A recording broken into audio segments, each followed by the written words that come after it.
December 6, 1972. Gene Cernan, veteran astronaut and commander of Apollo 17. He would be the last Apollo astronaut to stand on the surface of the moon.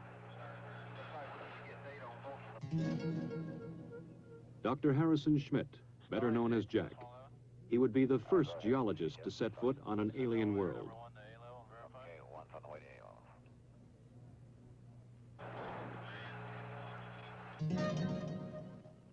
Ronald Evans, command module pilot. He would remain in lunar orbit, operating a battery of experiments that would take this last close look at the moon. In the year 1675, Sir Isaac Newton was asked by his fellow scientist, Robert Hooke, how he had accomplished so much. "If I have seen further," Newton wrote, "it is by standing on the shoulders of giants."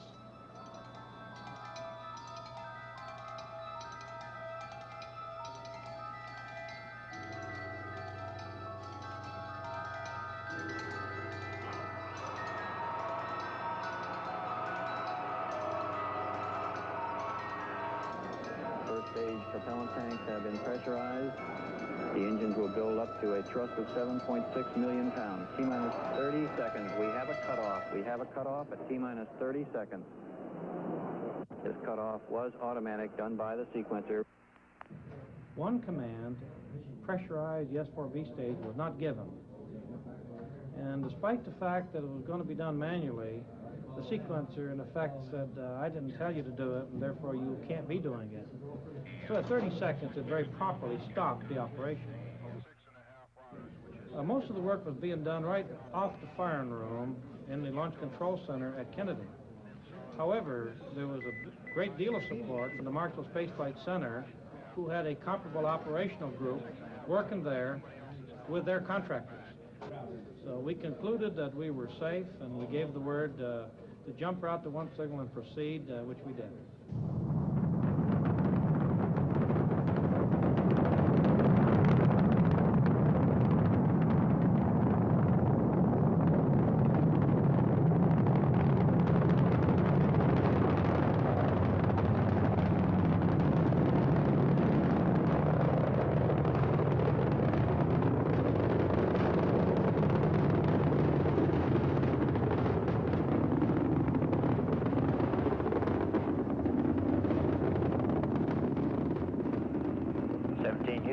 Go for orbit. Go for orbit. Those are kind words, Robert. We're go for orbit here.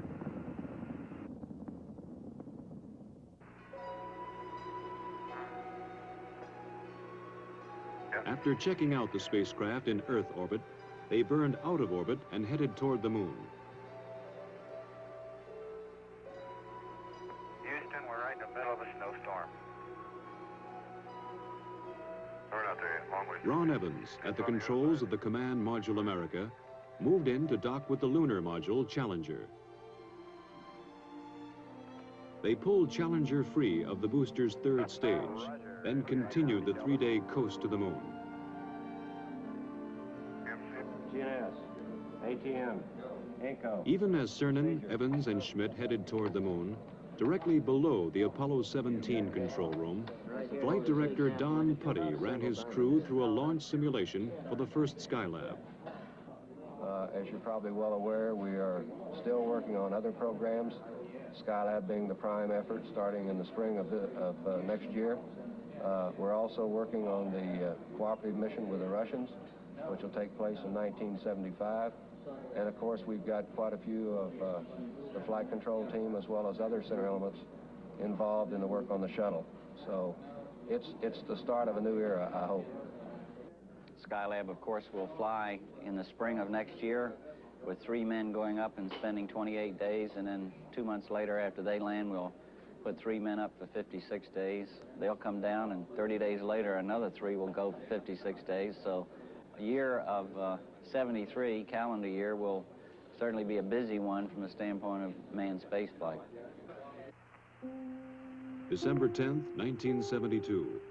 America and Challenger went into orbit around the moon. Houston, this is America. You can breathe easier. America has arrived on station for the Challenger head. The next day, December 11th, Cernan and Schmitt entered the lunar module and undocked.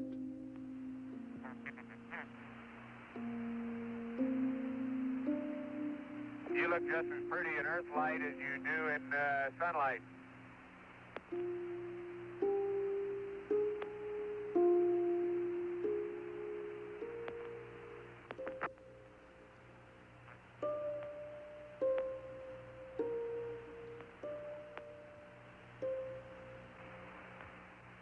Roger, America. Have a good burn. You're loud and clear.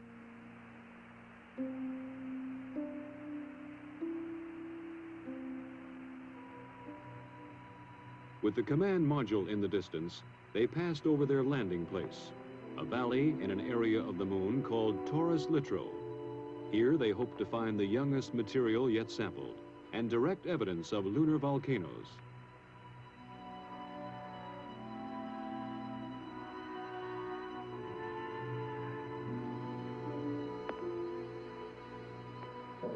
You're looking real good, Gene. Right down the line. Oh, man, we're level with the top of the massif now. Okay, stand by for pitch over. Oh, are we coming in? Pitch over. There it is. Proceeded. And there it is, Houston. There's Camelot. Wide on target. I see it.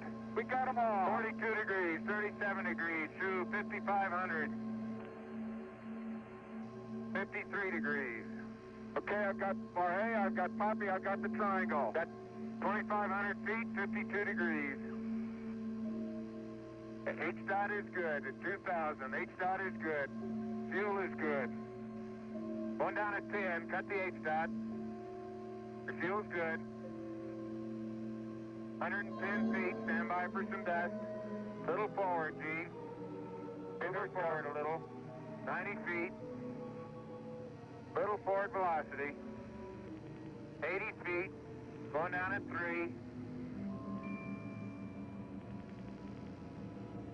Getting a little dust. Going down about 2. Very little dust. Very little dust. Stand by for touchdown. Stand by. 25 feet. Down at 2. Fuel's good. 20 feet.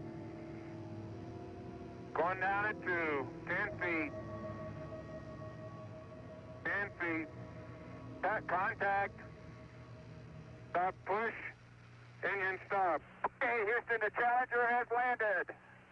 Roger, Challenger, that's super. Houston, you can tell America that Challenger is at Taurus-Littrow. December 11th. Cernan, then Schmitt, left the lunar module to begin their first EVA. As I step off at the surface at Taurus-Littrow, we'd like to dedicate the first steps of Apollo 17 to all those who made it possible.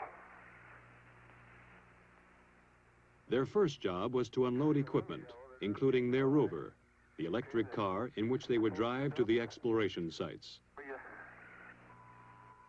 That's beautiful. This has got to be one of the most proud moments of my life, I guarantee you. We thank you very much. As Cernan drove the equipment-laden rover, Schmitt carried the scientific experiments package called ALSEP. Hey, do you need me, Gene? Nope. I'm going to go deploy an ALSEP. Have at it. In Houston, scientists in the science support room watched, correlating and directing their movements. Okay, Bob, I've got my tools of the trade right here. As Schmitt set up the various experiments, Cernan drilled a series of holes, both to collect core samples and to implant experimental probes. Well, we're out in the ejector blanket of Camelot for sure now. Yeah. Man, it didn't feel like this stuff was that hard. No, I'll get it. I knew there was something I needed to do. Get the jack in over here, other side. Let me put some weight here. Not going anywhere. Oh, he's going slowly, Bill. Very slowly. I'm gonna get this thing out now that I got it. hours. You know, that's what you call getting down into your work.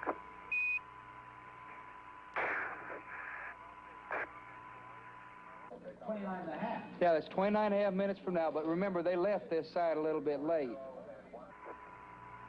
There it is. Okay. Jim, you better make it clear to Parker that we got to pull out. On the moon and on the Earth, they were fighting time now. There are just so many hours of oxygen and water in the backpacks. So many hours of life in the vacuum of the moon. We're up in this area. There you go. Watch that cable. Cable. Oh! Cable. Watch the cable. Cable number 1.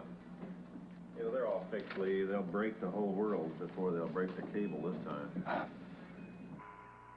With the ALSEP functioning, they left the site for a shortened sampling traverse. Well, many parts of the ALSEP are functioning very well.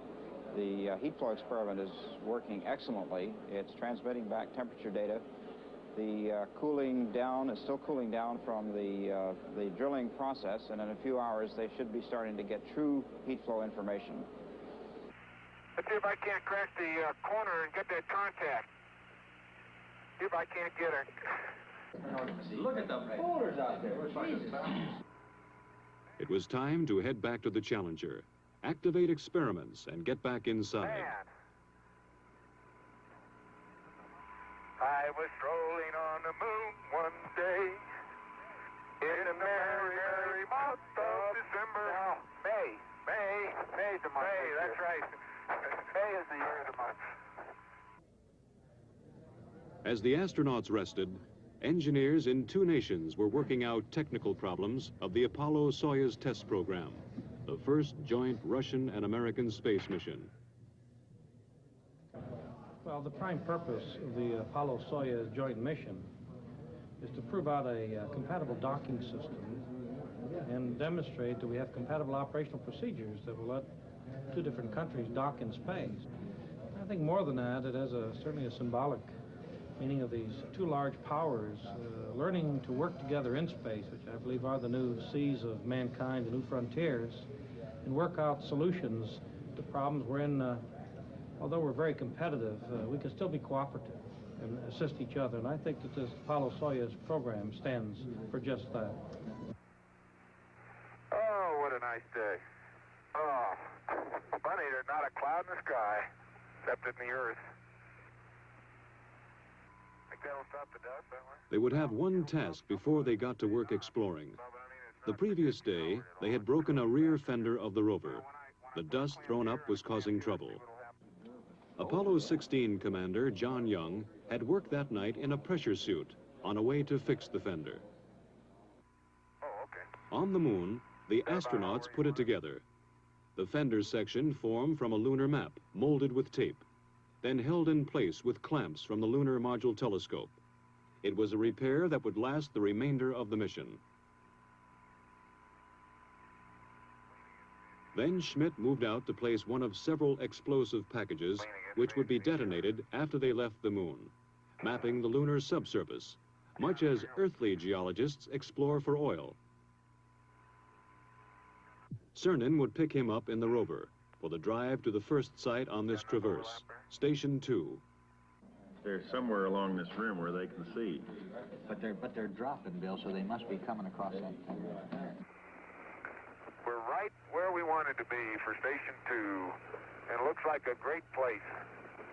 Big blocks. It looks like quite a bit of variety from here. Different colors, anyway. Pretty hard, isn't it? That boulder's going to roll. Man, that is hard. Just don't stub your toe.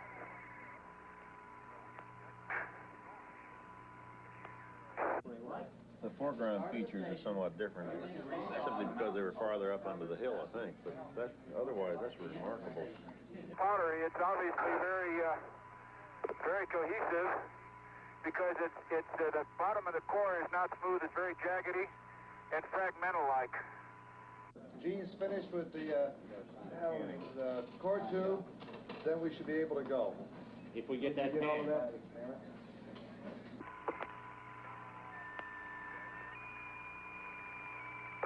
No, dadgummit.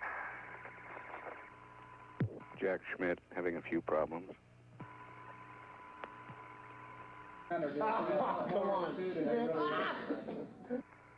They would sample several locations on this EVA, but none would cause more excitement than the find of the crater called Shorty. Oh, hey! There is orange soil. Well, don't move it till I see it. It's all over. Orange! Don't move it till I see it. I've stirred it up with my feet. Hey, it is! I can see it from here. It's orange. That's the volcanic mix. Somebody unplugged silver. Fantastic, sports fans. It's trench time. Jack, that is really orange. I think it's the most exciting we've come across since the beginning of the Apollo program. I believe that it's going to be the most rewarding of all the finds on Apollo. Light gray material on either side. Oh, man, that's incredible. Okay, Gene, we're going to have to... That's incredible. You need to get a down-sun color. There isn't enough time, Tony, to do it, no matter which way you want to do it. We need more time. We may have to slip. We have to slip 5 in a little bit. He's getting about 3 centimeters of wax. They got to leave at a certain time regardless of what we got. Willing to give up all the light mantle stuff. They had to leave Shorty Crater and its orange soil and push on. Time, the enemy of the lunar investigator on the moon and on Earth.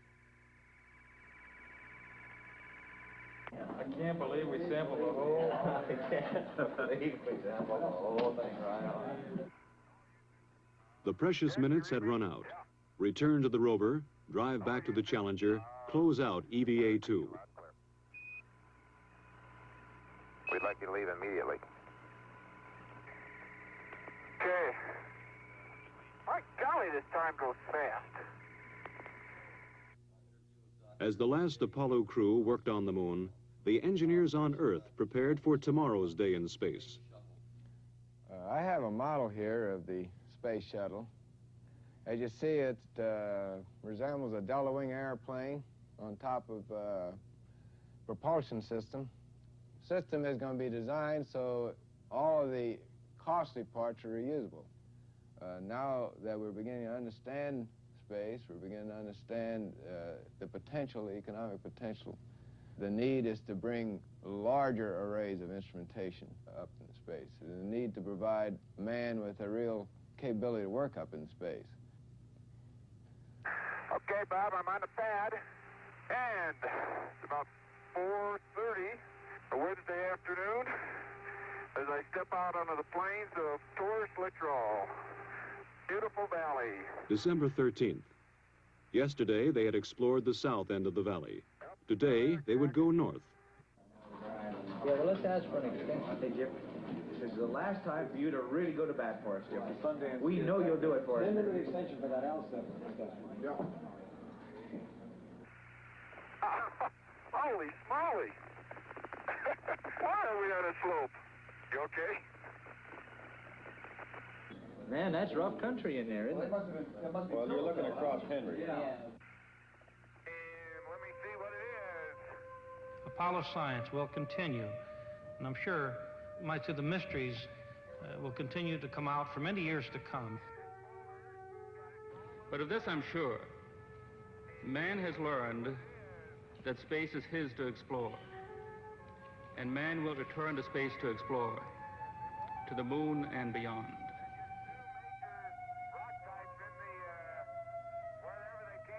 I'm firmly convinced that it's changed the whole basis of philosophy, including religion. I don't think that we've begun to see what the era of spaceflight really is. We've got a long way to go, and I hope I'm living when we leave this solar system on a venture to find another planet Earth.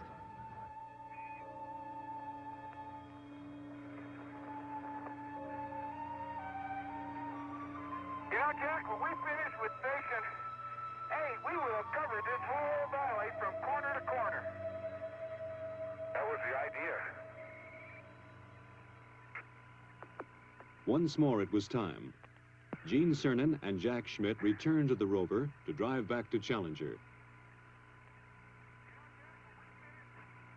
But before they left the surface of the moon, there would be a brief ceremony.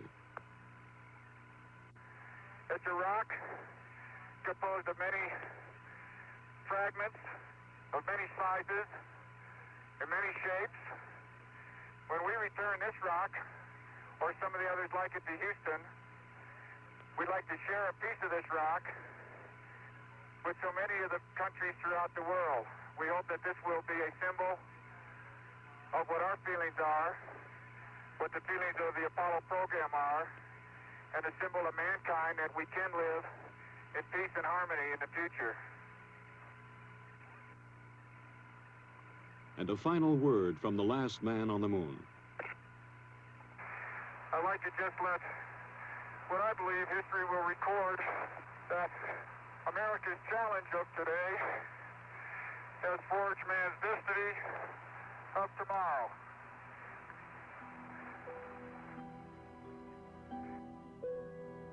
While Cernan and Schmitt closed out the last moonwalk and prepared for tomorrow's liftoff, Ron Evans worked on in orbit.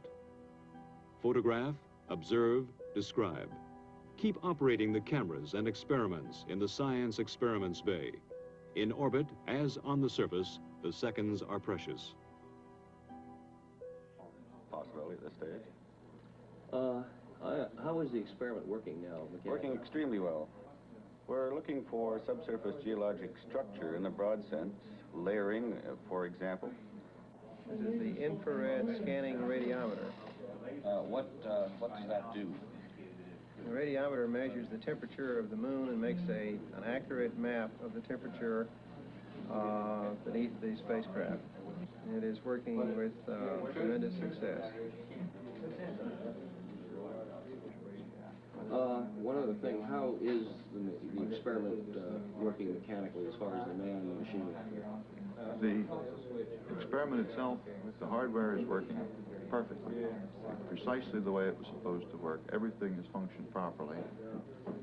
An important part of the experiment is it requires the man to operate it. 99, proceeded, 3, 2, 1, ignition. Right away, Houston. Vector grid. Ag side. Good over. Roger, you have good thrust.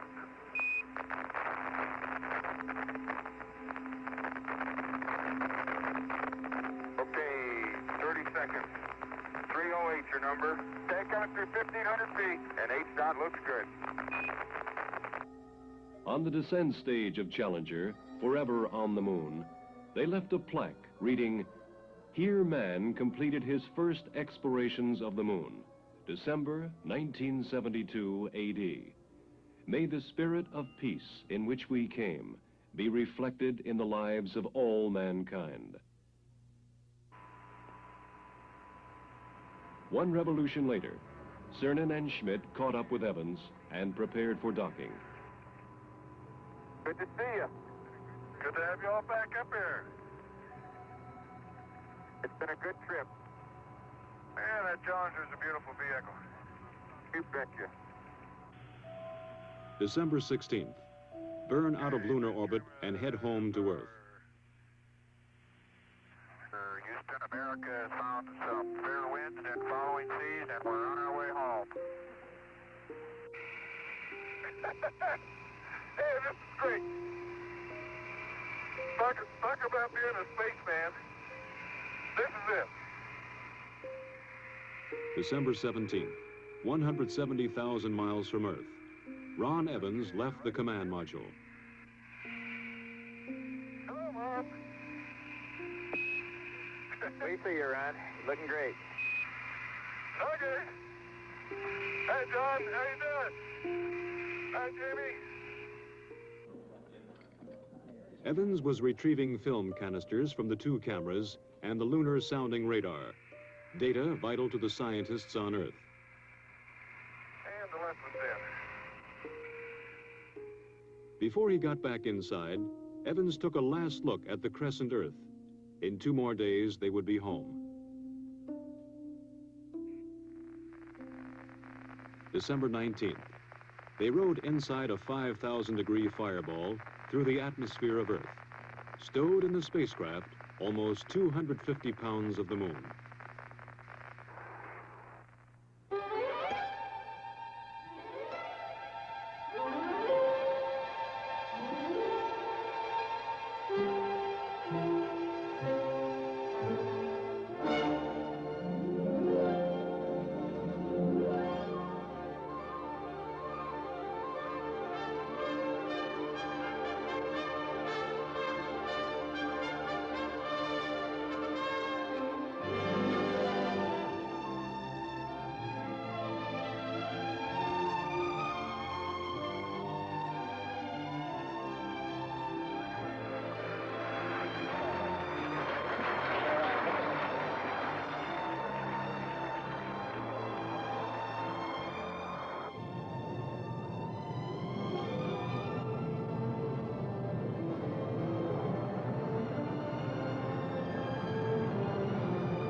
This closes a golden chapter in the age of space exploration. In a way, it brings a close to what has been a very romantic era in space exploration. But, and I want to make this very strong, the book is still being written.